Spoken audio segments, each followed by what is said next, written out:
para que outros possam viver. Vale a pena morrer para que outros possam viver.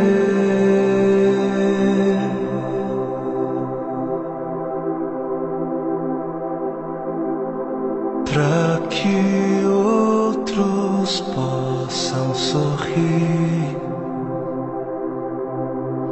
Vale a pena chorar para que outros possam viver.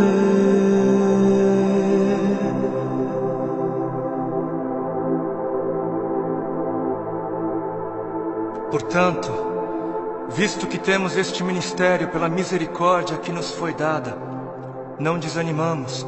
Antes, renunciamos aos procedimentos secretos e vergonhosos, não usamos de engano, nem adulteramos a palavra de Deus. Ao contrário, mediante a clara exposição da verdade, recomendamo-nos à consciência de todos diante de Deus. Pois não pregamos a nós mesmos, mas a Jesus Cristo, o Senhor, e a nós como escravos de vocês por causa de Jesus. De todos os lados somos pressionados, mas não desanimamos. Ficamos perplexos, mas não desesperados. Somos perseguidos, mas não abandonados. Abatidos, mas não destruídos. Trazemos sempre em nosso corpo o morrer de Jesus, para que a vida de Jesus também seja revelada em nós. Pois nós que estamos vivos, somos sempre entregues à morte por amor a Jesus, para que a sua vida também se manifeste em nosso corpo, de modo que em nós atua a morte, mas em vocês a vida. Por isso não desanimamos, embora exteriormente estejamos a desgastar-nos, interiormente estamos sendo renovados dia após dia, pois os nossos sofrimentos leves e momentâneos estão produzindo para nós uma glória eterna que pesa mais do que todos eles. Assim, fixamos os olhos não naquilo que se vê, mas no que não se vê, pois o que se vê é transitório, é passageiro, mas o que não se vê é eterno. Para que outros possam viver, vale a pena morrer. E nas palavras de 2 Coríntios capítulo 4 que nós acabamos de ler, para que outros possam viver, não apenas vale a pena morrer, como deve-se morrer. Deve-se. Para que outros possam viver, deve-se. É necessário morrer. É necessário morrer para que haja vida. Trazendo sempre em nosso corpo o morrer de Jesus, para que a vida de Jesus também seja revelada em nosso corpo. Assim como a semente que não morre não germina, assim como a semente que não morre é incapaz de gerar frutos, aquele que não morre é incapaz de gerar vida, é incapaz. Não fosse o sangue do Cordeiro, não fosse o sangue de todos os mártires que vieram antes de nós, não fossem aqueles que vivem como se não pertencessem a este mundo, não seríamos conhecedores das boas novas da vida, não seríamos. Mas se as coisas são assim, se isso é verdade, se isso reflete a realidade, se o Senhor teve toda a intenção de dizer exatamente o que Ele disse, por que é então que não morremos? Por que é então que o mundo está cansado de ver uma igreja que deveria carregar a mensagem da morte, mas não carrega? Não carrega. E não carrega porque ela mesma recusa-se a morrer. Se a ordem é essa, por que é então que não vemos mais vidas sendo geradas? Nações sendo alcançadas em meio à voluntária entrega da vida por parte daqueles que se dizem cristãos? Por quê? Por quê? Porque existe algo de muito errado em nosso meio. Existe algo de muito errado em meio àquilo que chamamos de Evangelho do Reino de Deus. Evangelho do Reino de Deus. Não o Evangelho do Reino dos homens para os homens. Não o Evangelho do Reino desta terra para esta terra. Não o Evangelho do seu reino para você mesmo, para o seu próprio benefício. Mas o Evangelho do Reino de Deus para o benefício de Deus.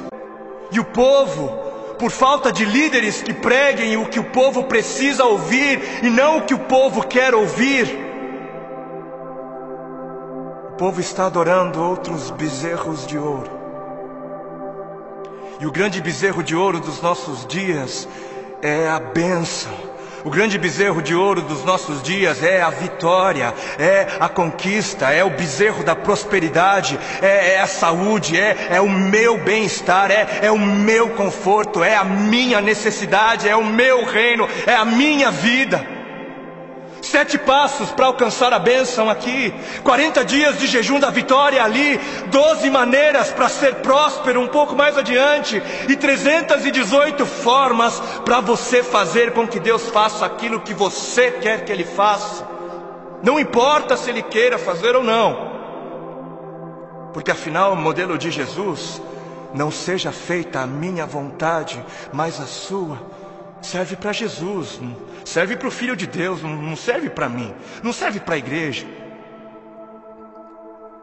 Quantos já foram a alguma campanha que dizia: campanha do negue-se a si mesmo, campanha dos 3 passos para morrer, ou a campanha das 7 maneiras de amar ao seu próximo como a si mesmo, campanha de 40 dias de jejum para que eu possa carregar a minha cruz?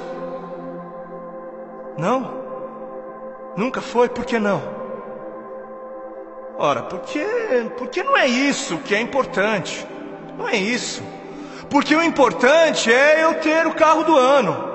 Porque o importante é eu ser abençoado. O importante é eu mostrar o quão abençoado sou. Preciso mostrar. Eu preciso mostrar. Porque afinal de contas, se ando de carro importado, é porque Deus me deu, né? Deus me deu. Porque é muito óbvio que Deus está muito mais preocupado com o meu ego. Eu sou tão espiritual e abençoado que é muito óbvio para mim, e é muito óbvio só para mim, que Deus está mais preocupado em colocar dinheiro nas minhas mãos para que eu possa comprar coisas caras e tolas, do que está preocupado em colocar recursos sob os meus cuidados para que eu possa de alguma maneira aliviar a dor dos aflitos. Porque Deus é tão bom para mim, Deus é tão sábio, Ele é tão misericordioso, que Ele prefere que eu compre para mim o meu 100º par de sapatos. Porque o importante é eu encher o meu celeiro até onde der. O importante é o meu reino, é a minha justiça. Porque o importante é eu viver como se não houvesse morte. E Deus que me livre de pensar em morte. Que está escrito na palavra de Deus em Marcos, no capítulo 8 e Mateus 16. Então Jesus começou a ensinar-lhes que era necessário que o Filho do Homem sofresse muitas coisas e fosse rejeitado pelos líderes religiosos, pelos chefes dos sacerdotes e pelos mestres da lei, fosse morto e 3 dias depois ressuscitasse. Ele falou claramente a esse respeito. Então Pedro, chamando-o à parte, começou a repreendê-lo. Vejam como desde o início a igreja se escandalizou com a mensagem da morte. Jesus, porém, voltou-se, olhou para os seus discípulos e repreendeu Pedro, dizendo: arreda, Satanás, você não pensa nas coisas de Deus, mas nas coisas dos homens. Você não está de olho no reino de Deus, mas está de olho no reino dos homens. Então ele chamou a multidão e os discípulos e disse: se alguém quer vir após mim, negue-se a si mesmo, tome a sua cruz e siga-me. Se quiser, se alguém quiser. Porquanto quem quiser salvar a sua vida, perdê-la-á. Mas quem perder a vida por minha causa, achá-la-á. Pois o que aproveitará o homem se ganhar o mundo inteiro e perder a sua alma? Ou o que dará o homem em troca da sua alma? Quem fizer de tudo para garantir a sua vida neste mundo, não merecerá a vida no outro. E quem fizer de tudo para garantir a sua vida no outro mundo, perderá a sua vida neste. Perderá o controle da sua vida neste mundo.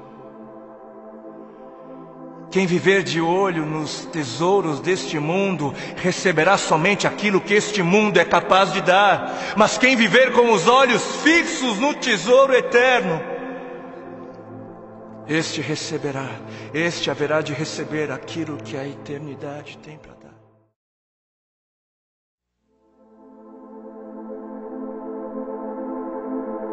Para que outros possam viver, vale a pena morrer. Para que